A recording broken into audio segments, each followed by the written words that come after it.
Prime Minister KZ сайтының студиясына қош келдіңіздер. Бүгінгі біздің тақырыбымыз жылу маусымына дайындық туралы. Мемлекет басшысы Қасым-Жомарт Тоқаев 2019 жылы 15 шілдеде өткен үкіметтің кеңейтілген отырысында тұрғындардың өмір сүру сапасын жақсарту міндеттерін қойды. Жылу маусымының басталуына дейін бір айдан аса уақыт қалды. Осыған байланысты біз энергетика министрлігінің атомдық және энергетикалық қадағалау және бақылау комитеті төрағасының орынбасары Ержан Ерболұлы Ертаевты шақырған едік. Қош келдіңіз. Жылыту кәсіпорындарының алдағы жылу маусымына жалпы дайындығы қандай, сол туралы айтып берсеңіз бізге? Жылыту кезіне жалпы дайындық штаттық режимде өтуде. Энергетика министрлігі үкіметтің тапсырмасы бойынша әр ай сайын энергетикалық кәсіпорындар басшыларымен бірлесе отырып және облыстық әкімдіктермен бірлесіп селекторлық салалық кеңес өткізеді. Бұл кеңесте әрбір өңірлердің жылыту маусымына дайындығы және де проблемалық мәселелері қарастырылады. Атап айтса, бүгінгі таңда 2019 жылға арналған кесте бойынша бүгінгі күні 11 энергоблоктан 5 энергоблок және 63 қазаннан 34 қазан, 46 турбинадан 20 турбина жөндеу жұмыстары аяқталды. Әртүрлі кезеңдерде 4 энергоблокта, 30 қазандықта және 17 турбинада жұмыс жүргізілуде. Электр желілері бойынша қазіргі таңда 15 мың шақырым электр желілері жөнделіп, және 836 қосалқы подстанцияда жұмыстары аяқталды. Көп рахмет сізге. Жылыту кәсіпорындарында жылу маусымына дайындық бойынша жөндеу жұмыстары уақытылы аяқтала ма? Бұл мәселе бойынша энергетика министрлігі кәсіпорындардың жөндеу жұмыстары барысына үнемі мониторинг жүргізеді және де оның жөндеу жұмыстарының кестеге сәйкес орындалуын тұрақты түрде бақылайды.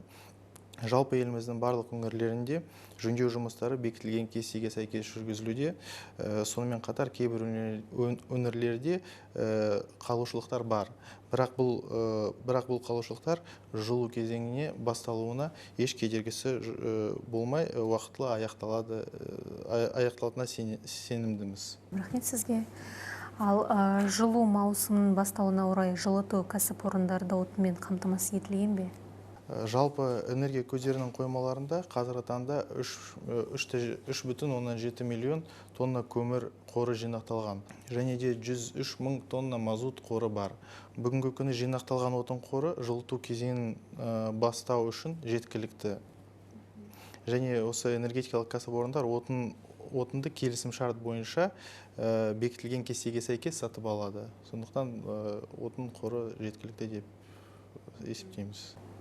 Ал жылыту кәсіпорындарының қарызы қаншалық және энергетика министрлігі тарапынан қарызды азайту үшін қандай шаралар қабылдануда? Жалпы алғанда бүгінгі күні жеткізілген газ үшін Қазтрансгаз аймағы алдында энергия беруші кәсіпорындардың берешегі 7,9 миллиард теңгені құрайды.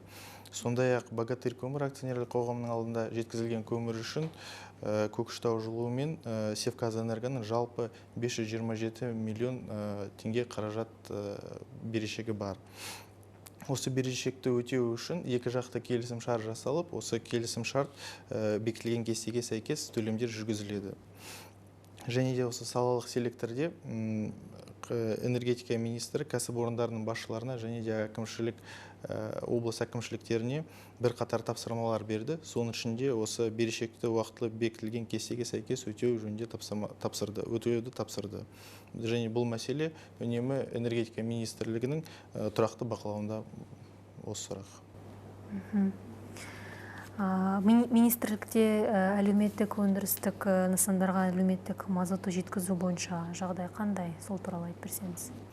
Әлеуметтік мазут бойынша бұл сұрақ бүгінгі таңда министрлікпен 277 мың тонна көлемдегі әлеуметтік өндіріс объектілерін мазутпен қамтамасыз ету бойынша кесте әзірленген. Алдын ала бағалау бойынша әлеуметтік мазуттың бағасы қосымша құн салығын есептегенде 100 мың теңгені құрайтын болады. Қазіргі уақытта бұл кесте келісу бекіту сатысында. Көп рахмет сізге, Ержан Ерболұлы. Сау болыңыз. Сау болыңыз.